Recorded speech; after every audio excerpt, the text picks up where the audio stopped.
Crocs was a big thing they used in the movie. It seems like Mike was ahead of his time in everything that he's done. Is there a possibility we're gonna see Bobby wearing any of that? Or you?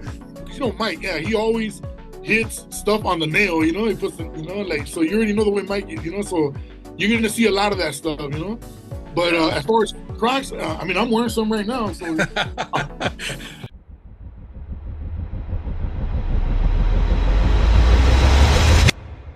Hey, Anthony, I want to thank you for taking the time, letting us come on and talk to you for the King of the Hill. Plus, I am a huge fan of Mike Judge's work from King of the Hill, plus a little movie called Idiocracy. I am Retro Away from Countdown City Geeks. I basically want to just ask you about your character in King of the Hill this season on the revival. But first of all, getting back to your career, for our fans who didn't know, in 1992, you're part of a rap group that did Mexican rap, which was it was ahead of its time at that time frame, because I was there. I did the lowrider shows, all that stuff, and then you built a popularity in Japan with the lowrider shows over there. Our culture is huge over there. People love our culture. How was it going to Japan and then building that popularity there? Man, it was awesome, man. I gotta say, man, when we went, man, I didn't know what to expect, because I had never been to Japan, so we were excited, we were out there for a couple of weeks, and I was like, man, I remember I was just like tripping out, and then the crazy part was when we got to the show, when we were about to do the show, I got to look out to see the crowd, and it was just like super packed, and it was snowing that day, so at first I was telling the manager, I was like, dude, I don't think people are gonna show up, bro. It's snowing, man. He goes, no, trust me, man. There's a train station here. People come from all over the place. He goes, they're gonna show up, trust me. And yeah, when we got there, man, we were tripping. It was like overpacked. It was like trippy, and it was crazy because when I looked out to the crowd, I was like, oh damn, I seen a bunch of cholos, cholas, Bloods and Cribs, and then it's like, but they were all interacting. And I told our tour manager, I go, hey, bro, we're gonna be all right. He's all, nah, it's just a fashion thing, man. They love the culture here, man, especially that LA Chicano culture, man. So it's like, it's just a fashion thing. You got nothing to worry about. Trust me, man. You guys are good, man. Like, all right, cool.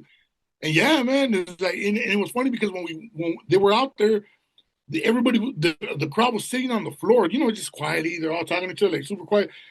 When our intro came out, that's when everybody came out and it just got rowdy. It was just like super loud, and they showed us like mad love, man. I had never really experienced anything like that at that point in our career, Wow. So it was awesome, man. It was one of the best experiences ever, man. I'll never forget. That's freaking awesome, man. And that led to you too, because at one point, from what I've heard, is that Mike Judge heard your music and wanted to use it for Idiocracy. Is that true? Yeah. So basically, around that time when we did Japan stuff, we were known as Browntown, and then Browntown Looters, and then a few years later, we started doing just all Spanish. We got a record deal with a Spanish record label from Mexico. They gave us this, so we just did the whole record in Spanish, and we just said, you know what, it's going to be kind of weird to call it Browntown, so we just call it Pueblo Café, which is the same thing but in Spanish. Yeah. And so then that happened, and we were getting ready to drop the record when I got the part for Idiocracy and all that. And when I was out there in Austin, Texas, shooting, and when we were at lunchtime, Mike hit me up and he came to my table and he goes, hey. He goes, I know you do music too, man. I would really want to hear some stuff, man. So I was like, yeah, cool. So I called the record label and I told them, I go, hey, Mike just wants to hear some music. Can you guys overnight me some CDs? And they did they did the overnight mail. And the next morning, Mike Judge had it on his desk, the album. A couple of days later, he comes at me again. He goes, hey, Citric, man, I really like 3 songs on this record, man. I really want to put them in the movie. Is that fine with you? How can we do it? Like, well, yeah, just talk to my management, the label, and and you figure it out from there. And then, all right, cool. And then, yeah, man. So the next thing you know, they end up using, I think, Nuevos Tiempos and Toda Mi Vida. And wow. I didn't think nothing of it, whatever. It was like, well, man, that's tight. Mike Judge wants to use our music. Next thing you know, man, that once that movie came out, and over the years with the cult following that Idiocracy has. I've gotten so many fans from around the world, man, like hitting me up, and it's crazy, man. It's a trip. It's like I got more non-Latino fans than anything because of that movie. I'll be honest with you. So with that, okay, so how did you audition for that part in Idiocracy, which eventually put you in contact with Mike Judge, and you built that relationship with him, which of course leads you to King of the Hill. How did you get that role first for that? Basically at that time, like I said, we had just gotten the record deal. We were getting ready to go on this tour, on this promo tour. The labels and had everything organized, right, for us to go, and drop the record, do all these promo shows, and then hit a tour. When one of my boys has a website called brownpride.com, Sal Rojas, he hits me on. He goes, "Hey, bro, there's some people trying to get at you, man. So from casting agency called Mary Renew Casting in Venice, talking about something about a Mike Judge project again. If you're interested in auditioning, and here's the info, man." He goes, "Hit him up, man. Because I was like, well, I'm not really trying to get into acting right now. Like my focus is music, and he's like, well, you never know, man. You never know what happens. But here's the information, man."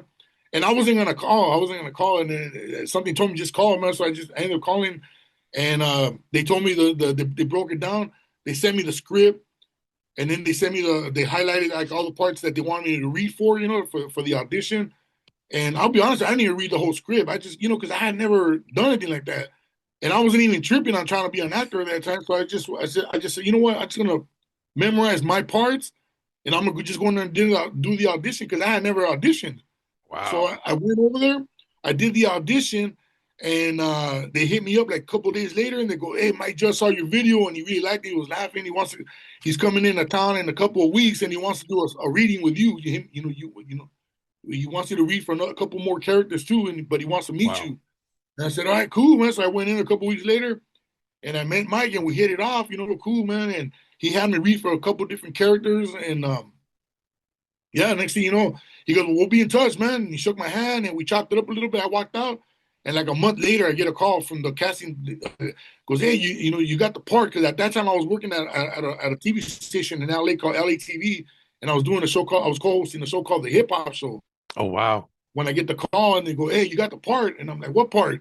I totally like forgot about it. Like I did it that day, and it just left my mind. I didn't even think about it anymore. I just like whatever. I go, if I get it, I get it, whatever. And because Mike didn't really give me like, "Oh, you got it," or "You didn't get it," and but that was it, yeah. And so the next thing you know, everything just started coming at me fast. You're gonna fly out this Wow. day. You're gonna stay here, this and that, and I was like, I didn't know what the hell was going on, but I just said, "All right."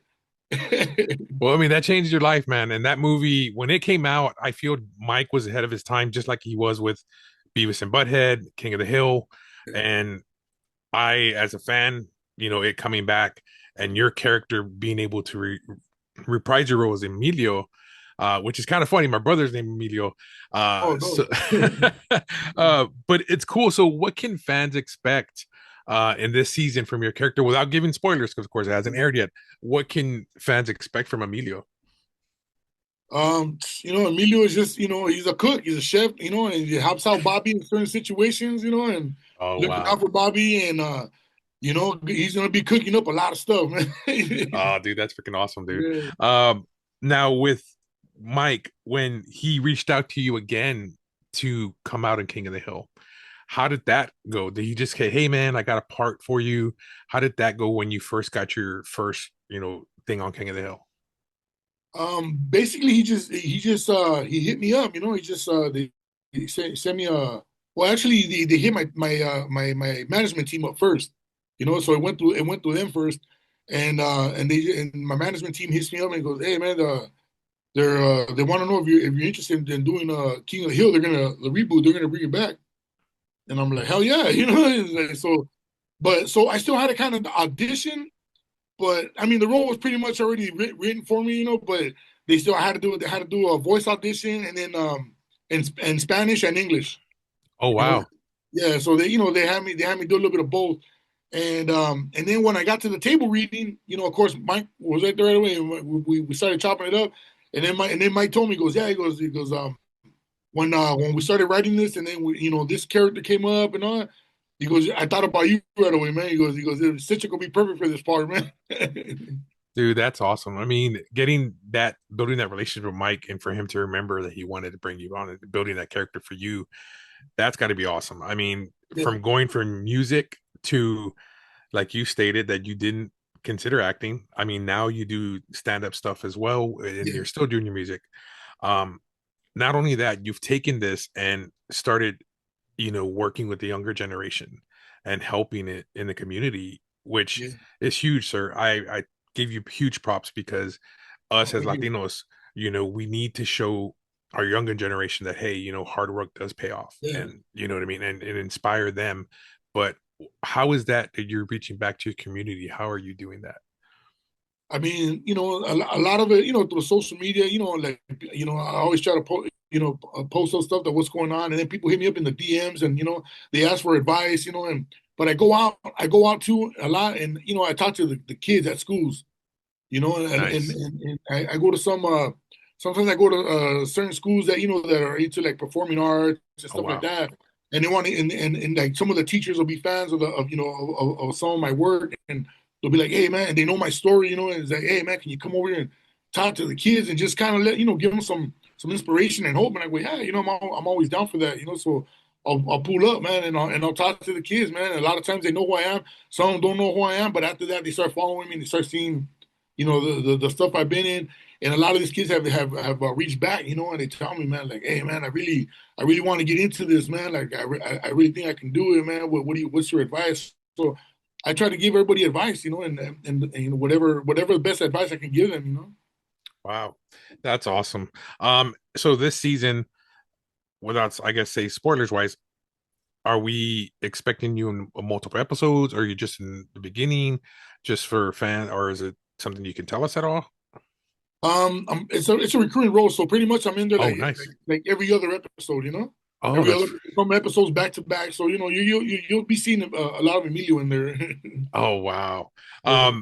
Now, are we gonna see with Mike? Of course, your fans. If you're a fan of Idiocracy, uh, Crocs was a big thing they used in the movie. I'm kind of curious. Are we going to see any similarities of that technically shoe that was not supposed to be popular that is huge now in the current King of the Hill? Because it seems like Mike was ahead of his time in Yeah. everything that he's done. Yeah. Is there a possibility we're going to see Bobby wearing any of that? Are you? You know what? I can't, because I haven't seen all the episodes either. I've seen a couple, but so I don't want to elaborate too much on that, But Yeah. you might see some stuff in there that, yeah, you'll be like, oh, damn, because Mike, yeah, he always hits stuff on the nail, He puts, like, so you already know the way Mike is, So you're gonna see a lot of that stuff, But Yeah. as far as Crocs, I mean, I'm wearing some right now, so. I used to wear them. I used to wear them when I was doing the going in and doing the recording sessions. So yeah, so Crocs is a big part of everything we do, man. Well, I want to thank you again, sir, for taking the time. This was awesome. Oh, thank you, man. Keep doing the work you're doing, and spreading it in San Antonio. We're gonna, share this to all the Latinos here in San Antonio so they can watch this. So thank you Appreciate again. it, man. Yeah, thank you, man.